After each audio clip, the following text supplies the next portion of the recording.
ничего не делаешь. Смотри, что пишет профессор Предборденский.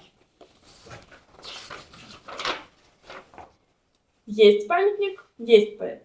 Нет памятника, нет поэта. Без памятника не могу вспомнить имя поэта. Окажите услугу, отыщите несуществующий памятник. Ищите доктора Фауста и Мефистофеля. Осликов в сбруе. Несуществующий памятник. Постскриптум. Опасайтесь выходить на болото ночью, когда сила зла властвует безраздельно. Странное предложение. Как можно отыскать несуществующий памятник? Доктор, осел и Фауст. Кто же из них? Причем тут доктор, осел и Фауст? Доктор. Доктор, это же Чехов. Конечно, я сразу догадалась. Вперед, на улице города. Мы найдем несуществующий памятник поэту. Не забудь про маскировку. И это, по-твоему, маскировка? Да на нас все обращают внимание. Лучше бы в черное оделись. Нас обращают внимание, но никто не замечает. Какой толк от бумажной карты? Не лучше ли включить GPS? Бумажную карту не отключат. Куда мы вообще идем? Здесь ничего нет. А у тебя карта какого города? Это карта несуществующего города.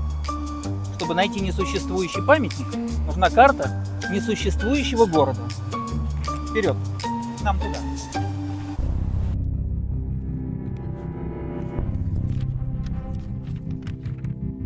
И это Чехов?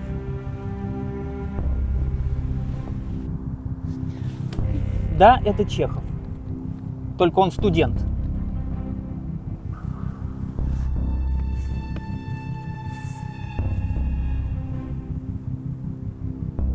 Стоп. Разве Чехов поэт? А как же?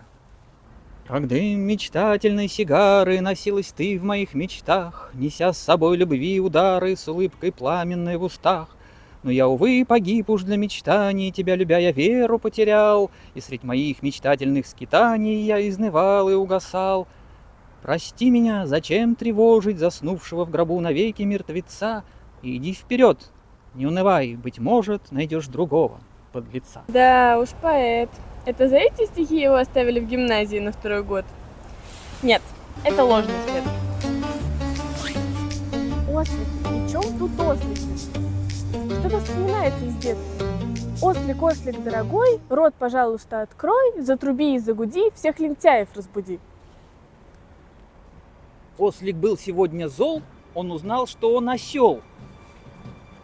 Какой же я осел? Это же Самуил Маршак. Конечно!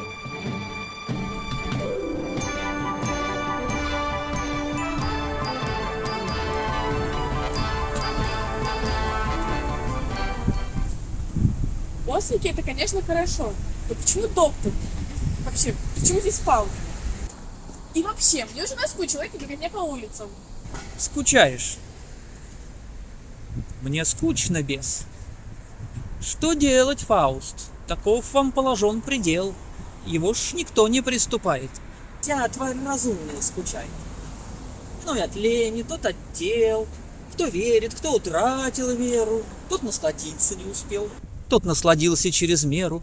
И всяк зевает, доживет, и всех вас гроб зевая ждет.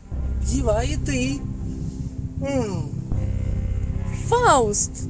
Пушкин.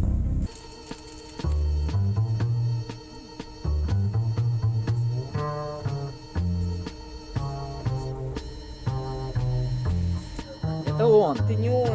Я тебе говорю, это он. А рядом кто, Дантес? Нет, это жена его, Наталья Гончарова.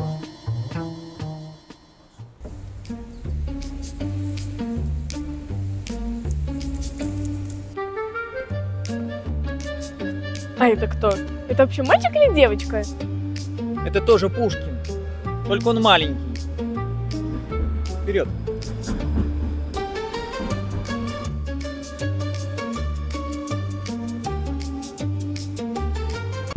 Пушкин.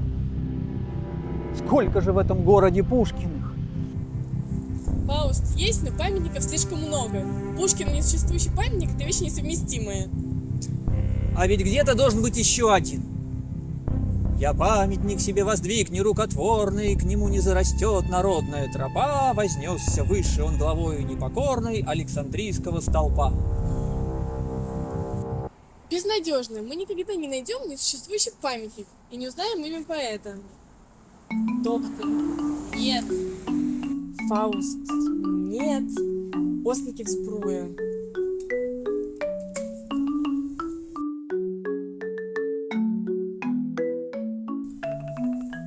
Смотри, книга стихов. А вот смотри, какое красивое стихотворение. Стояла зима, дул ветер из степи, и холодно было младенцу в вертепе на склоне холма. Его согревало дыхание вала, домашние звери стояли в пещере, над яслями теплая дымка плыла. Таху, отряхнув от постельной трухи зернышек проса, смотрели с утеса с просонья в полночную даль пастухи.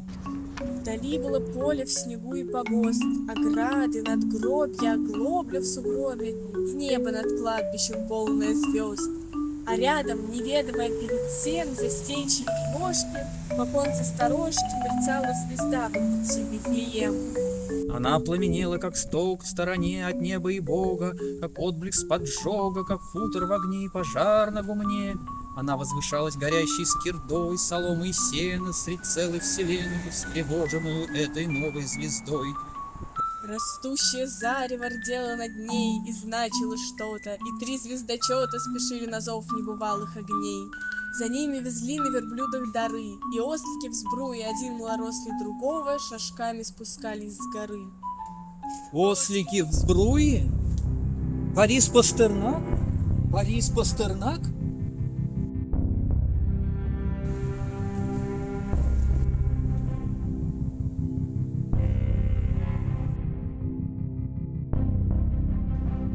Опять сидишь, ничего не делаешь.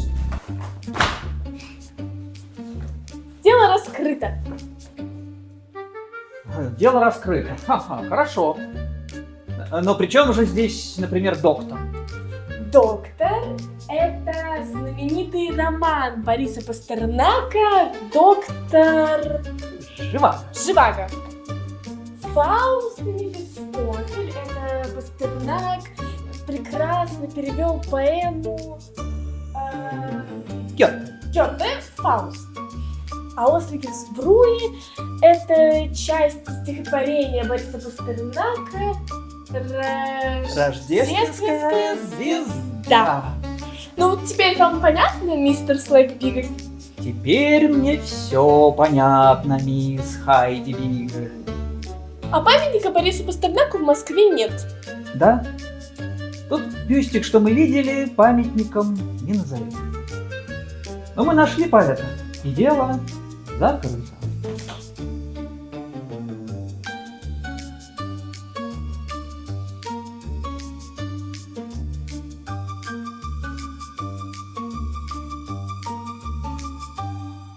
А теперь специально для тех, кто досмотрел наш ролик до конца, дуэт Хайди Бигль и Слэк Бигль исполнит песню, сочиненную нашей несравненной мисс Бигль.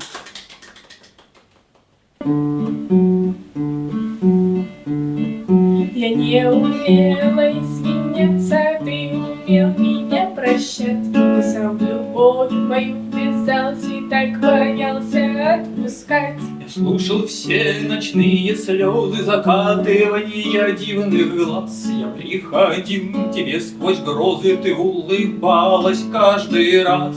Слушал все мои капризы с немой улыбкой на губах. И сразу затихали взрывы в моих рассерженных глазах. Мы любовались на закаты и танцевали под луной. Мы были счастливы когда-то, но теперь не с собой.